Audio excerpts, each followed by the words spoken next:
하나님 말씀은 사도행전 1장 8절 말씀, 그리고 8장 1절과 맨 마지막 장 마지막 절이죠. 사도행전 28장 31절, 우리 세 구절 말씀을 같이 봉독하겠습니다. 우리 먼저 사도행전 1장 8절부터 함께 봉독합니다.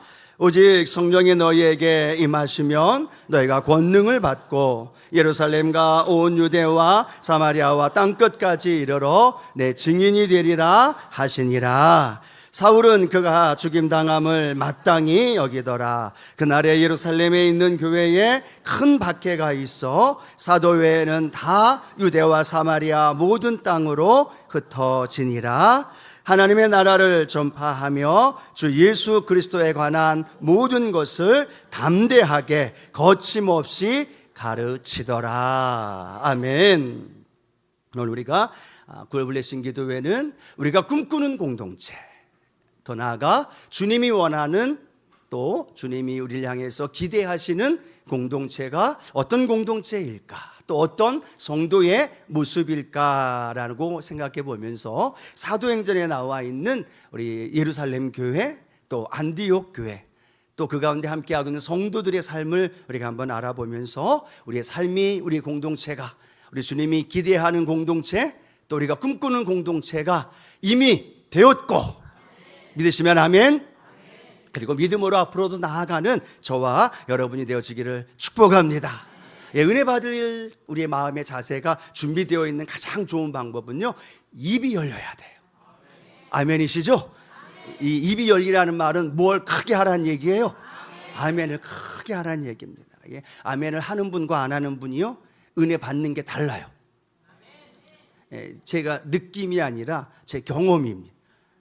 찌뿌둥하고 힘들고 지쳐 있는데 자꾸만 앞에서 아멘 하라 그래서 기분이 나쁘면서도, 그쵸? 아니죠? 그러면서도 아멘 아멘 하다 보면 마음이 열리고 생각이 열리고, 그런데 놀라운 건 그곳에 말씀이 들어가니까 그 아멘이 어쩔 수 없이 하다가 은혜가 되는 아멘이 되고, 그 말씀이 내 것이 되어지는 믿음이 되고, 그래서 오늘도 그 은혜가 있게 되기를 축복합니다. 왜 제가 이런 말씀을 하냐면요, 어제하고 그저께가 아멘 소리가 별로 안 들려서, 그래서 이 7월달 8월달 우리가 블레싱 기도회를 하지 않았잖아요. 그렇죠? 그리고 새롭게 9월달 시작되어지는 블레싱 기도회가 그리 쉽지 않아요. 여러분이 그냥 이 자리에 앉아와 계셔서 말씀을 듣고 기도하면서 어떤 마음을 느끼셨을지 모르지만 어제 그저께 이틀 동안 너무 힘들었어요. 저에게는 말씀을 전할 때도 기도할 때도 그 마음속에 하나님의 성령에 이렇게 쫙 이끌려가는 그 은혜가 느껴져야 되는데 그게 마음껏 예전처럼 느껴지지 않더라고요. 그래서 하나님, 이 7월달 8월달 쉬는 이 블레싱 기도회가 없는 2달, 그리고 새롭게 시작되어지는 9월 이 블레싱 기도회가 그만큼 영적으로 더 힘이 있어야 되고 파워가 있어야 되고, 그러기 위해서 저도 더 목소리를 내는 거예요. 죽기 살기로. 그렇죠? 여러분들도 은혜 받고 다시 한번 우리의 삶에 하나님의 그 블레싱, 그 축복이 임하기 위해서 죽기 살기로 아멘 하는 거예요. 그리고 교회에 나오는 거예요. 그러면 여기에 같이 믿음의 상승하면서 하나님의 은혜가 저와 여러분 안에 일어나고, 우리 공동체와 저와 여러분의 삶의 현장에 주님이 꿈꾸며 계획하는 놀라운 역사가 함께 하실 줄로 믿습니다. 자, 그러면서 오늘 지난 수요일부터 목요일, 금요일, 오늘까지 사도행전을 통해서 주님이 꿈꾸는 공동체는 성령의 충만한 공동체. 그렇죠? 오순절 날이 이미 이르고 불의 혀처럼 갈라지는 것들이 각 사람 위에 있고, 아멘이시죠? 그리고 하나님의 성령께서 말하게 하심 따라 새 방언을 말하는 역사. 누구에게 그 일이 일어나느냐? 예수 공동체 안에 그 일이 일어나는 줄로 믿습니다. 그리고 그 삶을 살아갈 때 어떤 일이 벌어져요? 나면서부터 안진뱅이가 일어나는 기적이 일어나는 거예요. 질병과 염려, 근심, 걱정이 해결되는 기적. 하나님 전에 한 번도 들어오지 못했던 안진뱅이가, 아니 믿지 않는 내 아들, 딸들이 주께로 나오는 기적. 그리고 하나님 베드로처럼 연약하지만 우리를 사용하셔서 기적의 통로가 되어지는 우리 순복음의 성도님들 되어지기를 축복합니다. 그리고 삶에 다가오는 고난, 다가와라. 내가 고난을 딛고 복음을 전하며 이기리라. 그리고 내 삶에 주신 축복을 내 것으로가 아니라 주님의 것으로 돌려드릴 때 나눔으로 더 큰 은혜가 우리 안에 임하게 되어지고, 여러분 기억하셔야 됩니다. 교회는 하나님이 살아계신 하나님이 함께 하시고 예수 그리스도가 머리가 되신 곳이, 직장과 사회 또 학교보다도 우습게 여기는 곳이 아니라는 것. 우리 하나님이 살아계셔서 불꽃 같은 눈으로 우리를 보고 계시고, 주의 전에 찾아 나오는 성도들에게 한없는 은혜와 복으로 회복하게 하시는 거룩함이 생명이고 능력이 되어지는 교회, 그리고 그 믿음의 삶을 살아가는 교회가 평신도가 날마다 세워지는 그 은혜가 우리 공동체 또 저와 여러분의 삶이 되어지기를 축복합니다.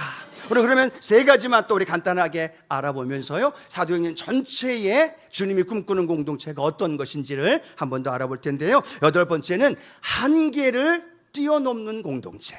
다시 한번 고백할까요? 한계를 뛰어넘는 공동체. 무엇을 뛰어넘어요? 한계를 뛰어넘는 겁니다. 내게 있는 한계, 우리 교회가 가지고 있는 한계, 내 신앙 속에서 갖고 있는 그 한계를 그냥 한계에 눌려서 살아가는 사람이 있는가 하면 한계를 돌파하면서 그 능력으로 살아가는 사람들이 있다라는 거예요.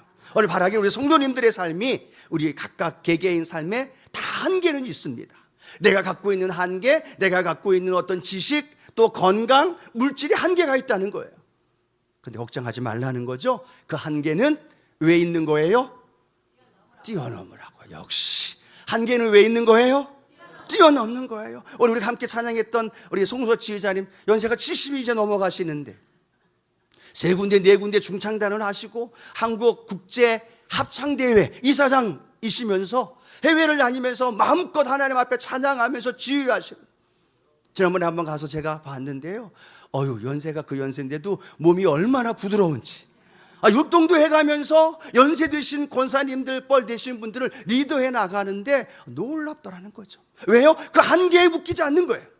내게 있는 한계, 그 한계는 뛰어넘기 위해 존재한다는 것, 그걸 고백하면서 나아갈 때 하나님의 놀라운 역사가 저와 여러분 안에 일어납니다.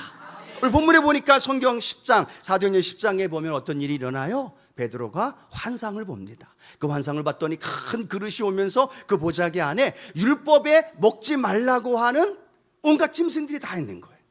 음성이 들립니다. 베드로야, 잡아 먹어라. 베드로가 뭐라고 얘기해요? 안 됩니다. 이건 부정한 짐승입니다. 이건 절대로 먹을 수 없습니다 라고 얘기하죠. 또 음성이 뭐라고 들려요? 그래도 먹어야 돼, 먹어 라고 말합니다. 그러니까 뭐라고 얘기하느냐? 안 된다는 거예요. 세 번에 걸쳐서 그 음성을 통하여서 베드로에게 먹으라 라고 이야기를 하죠. 우리 사도행전 10장 15절 이렇게 기록합니다. 함께 읽어봅니다. 또 두 번째 소리가 있으되 하나님께서 깨끗하게 하신 것을 내가 속되다 하지 말라 하더라. 아멘. 세 번에 걸쳐서 먹으라고 하는데 베드로는 뭐라고 얘기해요? 안 먹겠다는 거예요. 하나님께서 시끄러, 먹어 라고 얘기하는데도 베드로는 뭐라고 얘기해요? 안 먹어요. 내가 알고 있는 한 이 음식은 부정한 음식입니다. 율법에 의하면 이거 먹으면 큰일 납니다 라고 말하면서 자기가 가지고 있는 율법의 지식에 묶여 있는 거예요. 하나님 뭐라고 말씀하고 있어요? 야, 내가 깨끗하게 했는데 너가 뭔데 그게 아직도 여전히 속되다 얘기하느냐? 먹어, 하나님이 깨끗하게 하셨어 라고 말함에도 불구하고 베드로는 안 먹겠다는 거예요. 자기의 지식, 자기의 알고 있는 율법의 한계에 묶여 있는 거예요. 하나님이 먹으라 해도 안 된다는 거죠. 오늘 이 말씀이 우리의 삶에선 어떻게 다가오나요? 삶의 현장 안에 하나님은 된다 라고 말씀하시는데 우리는 뭐라고 얘기해요? 안 돼요. 아니, 깨끗하게 했어 라고 말하는데도 아니요, 못해요. 아니, 내게 할 수 있는 능력 다 주었고 내가 지금 한계라고 생각하는 그 연약함, 문제, 내 앞에 다가오는 많은 어려움들 내가 다 해결했어 라고 말하는데도 우리는 뭐라고 얘기해요? 안 된다니까요. 아무리 하나님이 된다 하더라도 나는 안 돼요. 아무리 하나님이 그것을 이룰 수 있다라고 말씀하심에도 불구하고 우리는 뭐라고 얘기해요? 못한다는 거예요. 베드로와 똑같은 우리의 모습이 오늘 성경을 통하여 우리 자신에게 비춰주는 거죠. 베드로는요, 그 뜻을 알지 못했습니다. 그런데 그 이후에 만남을 통하여서 베드로가 고넬료 가정에 가서 하나님 말씀을 전합니다. 하나님 말씀을 전하는데 어떤 일이 벌어져요? 사도행전 10장 45, 46절 이렇게 기록합니다. 베드로와 함께 온 할례 받은 신자들이 이방인들에게도 성령 부어 주심으로 말미암아 놀라니 이는 방언을 말하며 하나님 높임을 들음이러라. 아멘. 유대인들은 베드로조차도 하나님의 성령이 임하는 건 유대인들에게만 임하는 거예요. 구원받는 건 유대인들에게만 이루어지는 거지 이방인들은 절대 불가한 거예요. 그게 그들의 지식이에요. 그게 한계예요. 그런데 보자기를 통해서 그걸 먹으라 라고 이야기한 것을 깨닫지 못했지만 고넬료 이방인 집에 가서 말씀을 전하자 그들에게 오순절날 임하였던 것처럼 성령이 임한 줄로 믿습니다. 그들이 방언을 말하면서 하나님 앞에 선포하며 기도했던 것처럼 이방인들도 하나님 앞에 방언을 말하기 시작하는 것. 그리고 하나님의 성령의 역사가 그들에게도 임하는 걸 보게 되어지는 거죠. 그걸 보고 나서 베드로가 말합니다. 이방인들에게도 하나님의 성령의 역사가 일어나는구나. 예, 이 베드로의 고정관념이 완전히 박살나집니다. 그들이 알고 있었던 율법의 지식, 그 한계, 경험에 갖고 있었던 것들이 완전히 박살나지는 거예요. 그러면서 뭘 의미합니까? 하나님의 역사가 유대인들만이 아니라 그 한계를 넘어 이방인들에게도 하나님의 구원과 성령의 역사가 일어나는구나. 오늘 사랑하는 성도 여러분, 우리가 베드로의 모습이 아닌가 늘 우리는 생각해 봐야 합니다. 주님이 깨끗하다 하셨고 주님은 된다 하셨고 주님은 모든 걸 십자가에서 이루어 주셨는데 우리는 주님의 뜻과는 상관없어요. 우리는 주님이 십자가에서 다 완성하셨다, 테텔레스타이 다 이루었다라고 말해도 우리는 안 되는 거예요. 나는 안 되는 거예요. 내 나이가 몇 개인데, 그렇죠? 내 연약한 육체의 환경이 지금 상황이 어떤데, 내가 지금 가지고 있는 물질의 한계가 있는데, 내가 얼마나 바쁘고 내가 얼마나 연약한데, 자신을 모르면서 우리는 한계와 연약함에 그렇게 함몰되어져 가면서 그렇게 믿음의 길을 걸어가고 있지 않는지, 하나님이 안 계신 것처럼 하나님이 내 연약함을 고치지 못하시고 내 한계를 뛰어넘지 못하는 무능한 하나님으로 믿고 있다는 거예요. 말씀을 들을 때는 아멘 아멘 하는데 그 말씀이 내게 접목되면 우리는 못한대요. 우리는 안 된대요. 우리는 문제가 있고 우리는 환경이 있고 어려움이 있다라고 이야기하며 주저앉아 있는 모습이 우리의 모습이라면, 오늘 하나님은요, 하나님 우리 안에 들어오시고 성령의 은혜를 우리에게 부어주시면서 그 한계가 한계로 묶이는 것이 아니라 한계를 뛰어넘어서 하나님의 놀라운 일들을 행할 수 있는 하나님의 사람으로 우리를 인도해 주십니다. 우리 한계가 거대한 파도가 몰려오듯이 그렇게 느껴지면서 그 파도 앞에 주저앉아 있나요? 근데 어떤 사람은요, 그 거대한 파도를 타고 서핑을 하고 그것을 즐기면서 마음껏 누리는 사람이 있어요. 지륵 같은 어두움 속에서, 암흑 속에서 앞이 안 보인다고 원망하며 불평하면서 한계에 눌려있는 사람이 있는가 하면 그 한계에서 빛을 비춰가면서 그 빛을 통해 새로운 세계, 하나님의 행하신 놀라운 일들, 광야에서 길을 내시는 것이 이것이구나, 사막에 강을 내는 게 이것이구나. 여러분, 광야의 길을 안 지나가면 길을 내는 걸 경험하지 못해요. 사막을 겪지 않으면 그곳에서 강물을 만들어 역사하시는 하나님의 은혜를 누릴 수 없다라는 거예요.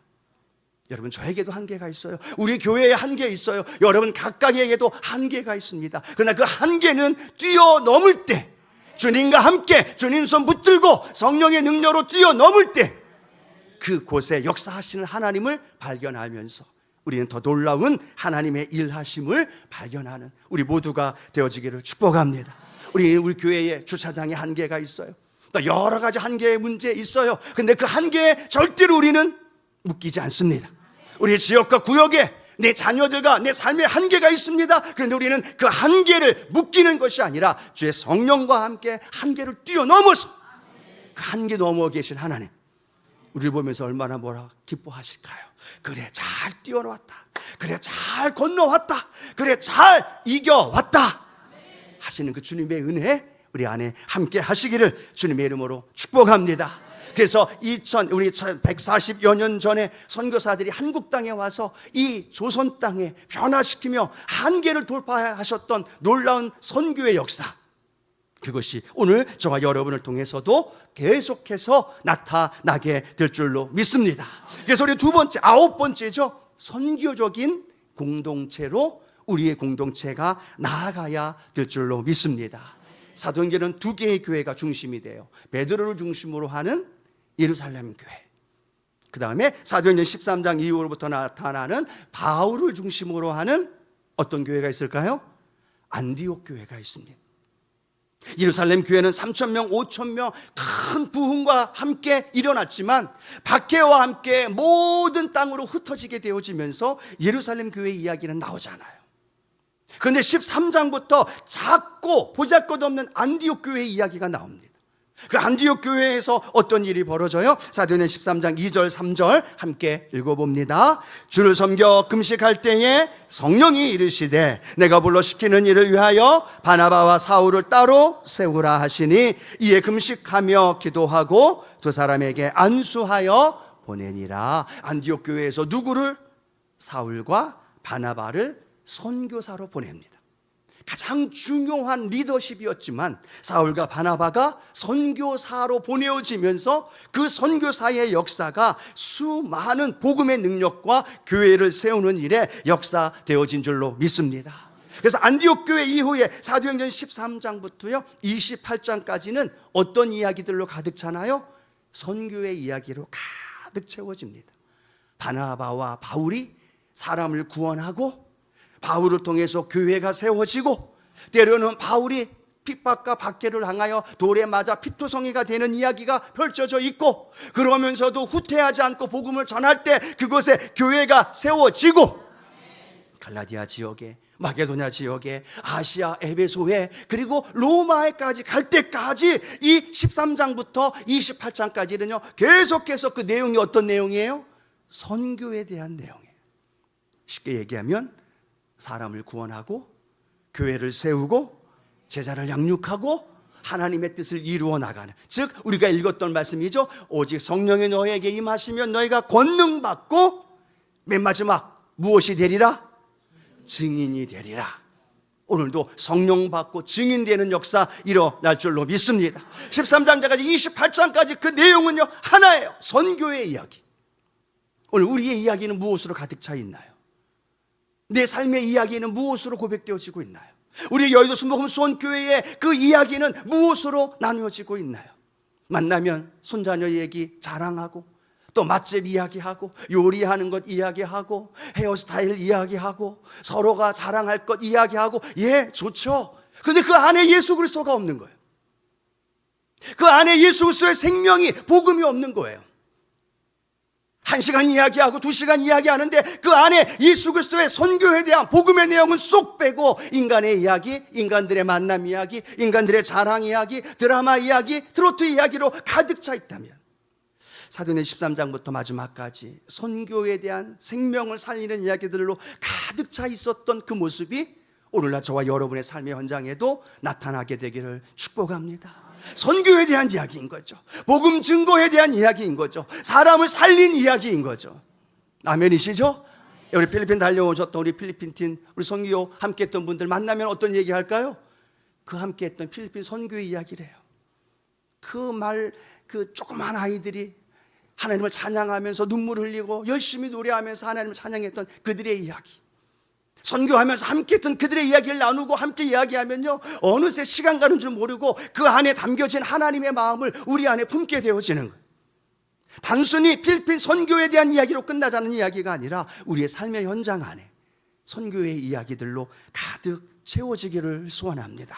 우리 안에 찬양하고 기뻐하고 교제하고 나누는 거 중요해요. 그런데 그걸 통해서 주님이 원하는 건 선교, 사람을 살리는 것, 생명을 구원하는 것, 그 이야기가 우리 안에 날마다 넘쳐나기를 원해요.